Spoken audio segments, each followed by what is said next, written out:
Bismillahirrahmanirrahim. Assalamualaikum warahmatullahi wabarakatuh. Waalaikumsalam warahmatullahi wabarakatuh. Nahmaduhu wa nusalli wa nusallim ala rasulihil karim wa ala alihi wa ashabihi ajma'in. Subhanaka la ilma lana illa ma 'allamtana innaka antal alimul hakim.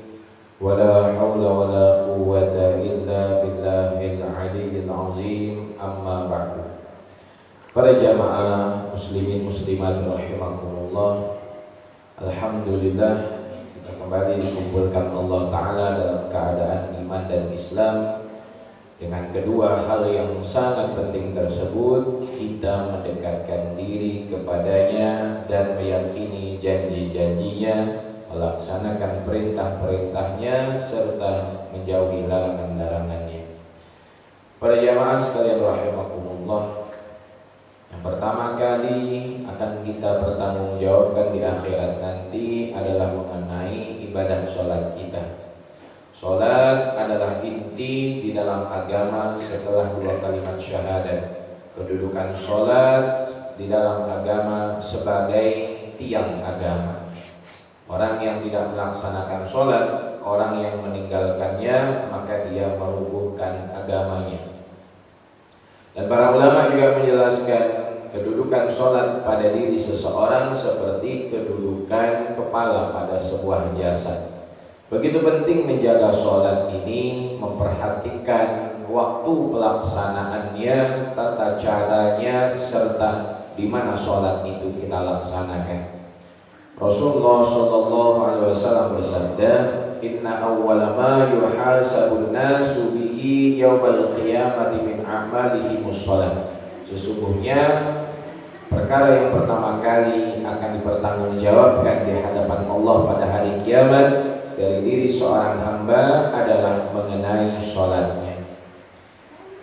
Sholat adalah ibadah. Tentu kita melaksanakan sholat itu mendapatkan pahala yang sangat besar. Baik yang wajib ataupun yang sunnah, hendaklah kita laksanakan secara sempurna dengan menjaga hal-hal yang berkaitan dengannya seperti rukun, syarat, kesunahan serta adab di dalam sholat. Bahkan syarat-syarat yang kita perlukan sebelum sholat seperti bersuci dari hadas kecil dan besar, kemudian memakai pakaian yang suci, tempat sholat yang suci, dan begitu juga hal yang lain yang perlu kita perhatikan di dalam sholat.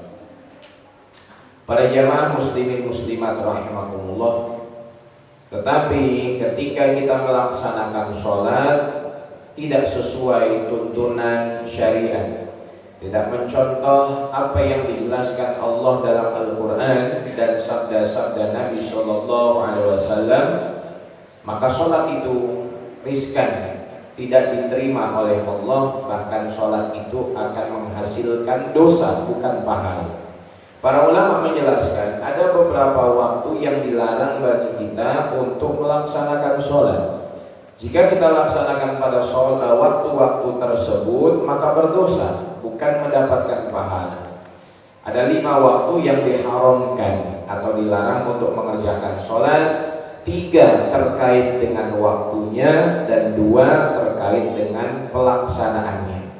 Yang pertama, ulama menjelaskan waktu yang dilarang untuk sholat adalah inda tulu'i syamsi hatta tartafi'a qadra rumhin. Ketika matahari itu terbit, dilarang bagi kita untuk melaksanakan sholat sehingga ia meninggi sekadar 1 tombak. Kalau kita lihat jam-jam digital, jam penanda sholat di masjid dan di mushola, ada waktu zuhur, asar, maghrib, isya, subuh. Ada juga waktu imsak dan ada juga waktu tuluk atau waktu terbit. Waktu terbit itu adalah masih dalam waktu yang dilarang bagi kita untuk melaksanakan sholat, sehingga menunggu matahari itu tinggi sekadar 1 tombak atau dikira-kirakan sekitar 16 menit dari waktu terbit. Maka setelah 16 menit masuklah ke waktu isyraq. atau waktu awal duha. Nah, pentingnya kita menjaga agar tidak terlalu dini jika ingin melaksanakan sholat sunnah isyraq ataupun sunnah mutlak, sehingga matahari terbit tetap ditunggu 16 menit ke depan. Yang kedua, indal istiwa, ketika matahari posisinya berada di tengah langit. Waktu istiwa adalah waktu yang mendekati sholat zuhur. Sebelum masuknya azan, sebelum waktu zuhur itu datang, matahari posisinya berada di tengah-tengah langit. Kalau kita berdiri di tengah hari siang bolong, maka bayangan itu tidak ada. Kenapa? Karena matahari betul-betul tepat berada di tengah-tengah langit. Maka pada waktu itu dilarang bagi kita untuk melaksanakan sholat sunnah mutlak ataupun sholat sunnah yang tidak memiliki sebab, sehingga kita menunggu matahari itu tergelincir atau dengan masuknya waktu zuhur. Tetapi waktu istiwa ini tidak berlaku pada hari Jumat, karena Nabi SAW memerintahkan kita untuk bersegera datang melaksanakan sholat Jumat. Setibanya di masjid, menyibukkan diri dengan banyak sholat sunnah sehingga khatib naik ke atas mimbar. Yang ketiga, indal isfirar hatta taghruba, ketika matahari menguning atau langit menguning sehingga matahari itu terbenam. Kira-kira setelah sholat asar jam 5:30-6 sebelum masuk waktu maghrib, ketika langit itu mulai menguning sampai sebelum matahari tenggelam, itu waktu yang dilarang bagi kita untuk melaksanakan sholat. Karena ada larangan yang spesifik yang dijelaskan oleh Rasulullah SAW terkait waktu itu. Nah, 3 ini terkait dengan waktu. Kenapa ketika matahari terbit dilarang bagi kita untuk melaksanakan sholat sunnah? Karena waktu itu adalah orang-orang menyembah matahari dan kita diperintahkan untuk menyelisihinya. Kenapa? Ketika langit itu menguning sebelum terbenam matahari, kita juga dilarang untuk melaksanakan sholat, karena di dalam hadis itu dijelaskan sebagai waktu keluarnya 2 tanduk setan, dan kita pun diperintahkan untuk menyelisihinya. 2 waktu yang lain adalah terkait dengan pelaksanaannya. Ba'da sholati subhi hatta tatlu'a syamsu, setelah sholat subuh sehingga matahari terbit. Katakanlah ada satu orang yang bangun 4:30, dia sholat subuh. Setelah sholat subuh dia ingin melaksanakan sholat sunnah, maka dilarang. Yang kedua, orang ini bangun 5:30 tetapi belum sholat subuh, dia sholat sunnah diperbolehkan, kemudian sholat subuh. Apa artinya? Artinya adalah setelah kita melaksanakan sholat subuh, tidak boleh melaksanakan sholat sunnah sehingga masuk waktu isyraq. Tetapi kalau kita belum melaksanakan sholat subuh, seperti bangun 5:30 pagi mau melaksanakan sholat sunnah subuh atau qobliyah subuh terlebih dahulu, maka diperbolehkan karena belum melaksanakan sholat subuhnya. Tapi ketika sholat subuh sudah dikerjakan, tidak ada sholat setelahnya dari sholat sunnah sehingga matahari terbit atau masuk waktu isyraq. Yang kelima, ketika setelah sholat asar sampai terbenamnya matahari. Ada mungkin sebagian orang yang setelah sholat asar melaksanakan sholat sunnah. Entah sholat sunnah apa yang dia lakukan. Begitu juga setelah subuh, saya pernah melihat ada orang yang melaksanakan sholat lagi, padahal tidak ada ba'diyah subuh. Maka sholat-sholat tersebut dilarang karena setelah mengerjakan sholat wajibnya. Maka kalau kita ingin melaksanakan sholat setelah sholat maghrib, bukan sebelumnya. 5 waktu ini yang dilarang untuk sholat. 3 waktu terkait dengan keadaannya dan 2 terkait dengan pelaksanaannya. Para jamaah sekalian, hadirin wal hadirat rahimakumullah, ketahuilah bahwa sholat yang dilarang itu ada dua jenis. Yang pertama sholat sunnah mutlak. Definisi sholat sunnah mutlak adalah allati la tahtasu bi waqtin wala sababin. Sholat sunnah yang tidak mempunyai waktu khusus dan tidak ada sebab mengerjakannya. Sholat sunnah mutlak itu boleh kita kerjakan kapan saja kecuali pada waktu yang dilarang sholat tadi. Kemudian yang kedua, sholat sunnah yang dilarang untuk dikerjakan adalah sholat sunnah yang mempunyai sebab diakhirkan. Contohnya seperti sholat sunnah istikharah. Misalnya ada orang yang mau daftar kerja, dia sholat sunnah istikharah dulu, memilih masuk kantor A atau kantor B. Setelah itu baru dia mendaftar. Ada orang yang ingin menikah, dia sholat sunnah istikharah dulu. Setelahnya pilih si A atau si B, pilih si hitam atau si putih. Maka sebabnya datang di akhir. Itu tidak boleh dikerjakan pada waktu yang telah. Yang kedua, sholat sunnah ihram. Setelah melaksanakan haji dan tawaf, salah satu kewajibannya adalah ihram. Ada yang melaksanakan sholat sunnah istikharah, maka itu juga tidak diperbolehkan. Yang ketiga, sholat sunnah hajat. Yang keempat, sholat sunnah safar ketika hendak berpergian, atau sholat sunnah kudu datang dari pergian, pulang dari mudik, pulang dari haji, pulang dari umroh, pulang dari perjalanan jauh, tidak boleh melaksanakan sholat sunnah kudu. Kemudian sholat sunnah masuk ke dalam rumah, itu juga tidak boleh dilaksanakan pada waktu-waktu terlarang ini. Adapun seperti sholat sunnah wudu, sholat sunnah tahiyat masjid, itu boleh kita laksanakan meskipun pada waktu yang terlarang. Katakanlah kita sholat di masjid dekat rumah, setelah itu kita pergi ke masjid yang lain untuk pengajian setelah subuh.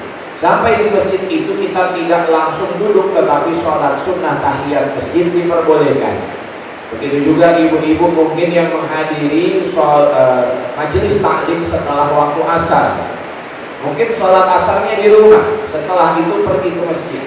Nah, maka di masjid nanti boleh juga melaksanakan sholat sunnah tahiyat masjid. Dan larangan sholat sunnah itu juga berlaku ketika khatib sudah naik ke atas mimbar. Nah, di sini dipahami yang pertama, jika kita datang sholat Jumat sebelum khatib naik ke atas mimbar, maka setelah khatib itu naik, setelah khatib itu mengucapkan salam kemudian azan, kemudian khatib berkhutbah, maka tidak boleh melaksanakan sholat sunnah apapun, karena kewajibannya di situ adalah mendengarkan kepada khutbah khatib. Yang kedua, jika seseorang datang ke masjid sedangkan khatib sudah naik ke atas mimbar, dia datang terlambat sholat Jumat, posisinya khatib sedang berkhutbah, maka dia boleh melaksanakan satu sholat sunnah saja, yaitu tahiyatul masjid. Berdasarkan hadis Nabi Shallallahu Alaihi Wasallam, atas perintah melaksanakan tahiyat masjid pada hari Jumat ketika khatib naik ke atas mimbar, dengan syarat tahiyat masjid itu ringan pengerjaannya, tidak perlu rakaatnya panjang-panjang, baca surat yang pendek saja. Bahkan Imam Ibnu Hajar Al-Haytami menjelaskan, ambil rukun sholatnya saja, agar tahiyat masjid pada hari Jumat ketika mendengarkan khatib itu kita bisa laksanakan seringkas dan secepat mungkin. Tetapi bukan secepat kilat dengan meninggalkan tumakninah contohnya. Seperti ada di daerah Jawa, tarawih 23 rakaat 7 menit. Ini tidak benar. Para jamaah sekalian rahimakumullah, dan yang terakhir adalah waktu yang 5 ini dilarang untuk sholat tidak berlaku di Mekah Al-Mukarramah. Karena Nabi SAW bersabda, ya Bani Abdi Manaf, wahai Bani Abdi Manaf, La tamna'u ahadan tawafa bihadzal bait. Janganlah kalian melarang seseorang untuk tawaf di Baitullah. Kemudian janganlah kalian melarang seseorang untuk melaksanakan sholat sekehendaknya, sesukanya. Hadis ini menjelaskan kepada kita orang yang berada di lingkup tanah haram. Kalau yang haji umrah memperhatikan ada gapuranya. Artinya tidak satu Mekah itu tanah haram, tetapi ada batasan tanah haram ditandai dengan gapura.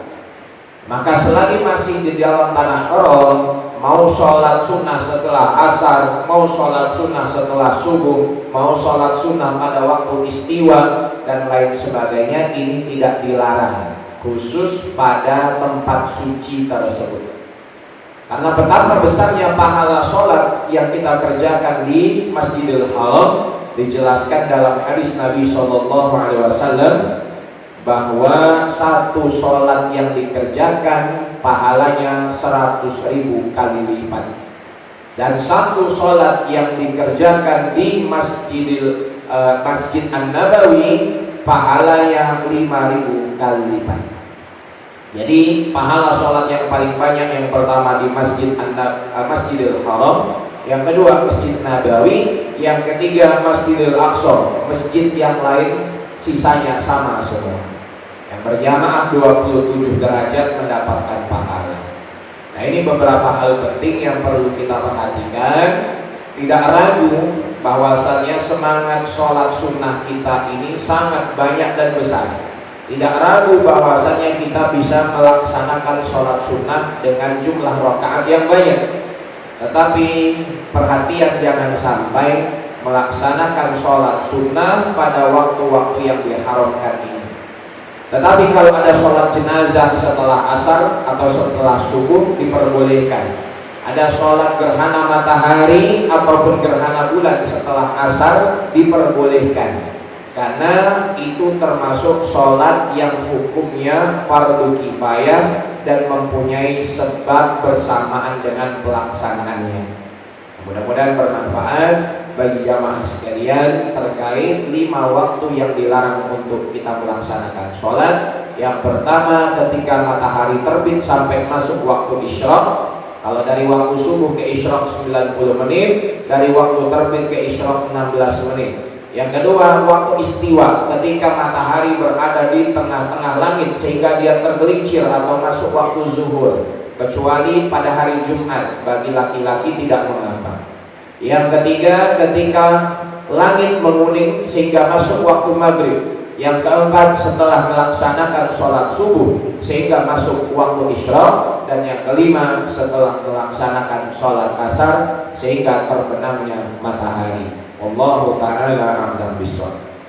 Mudah-mudahan bermanfaat, khususnya bagi diri saya pribadi, jamaah muslimin muslimat. Semoga Allah Ta'ala perbaiki kualitas ibadah kita, dijadikan semakin khusyuk serta sempurna, sehingga kita lebih mudah mendekatkan diri kepada Allah Jalla wa'ala, istiqamah sampai kita diridhoi oleh Allah Subhanahu wa Ta'ala. Amin ya rabbal alamin.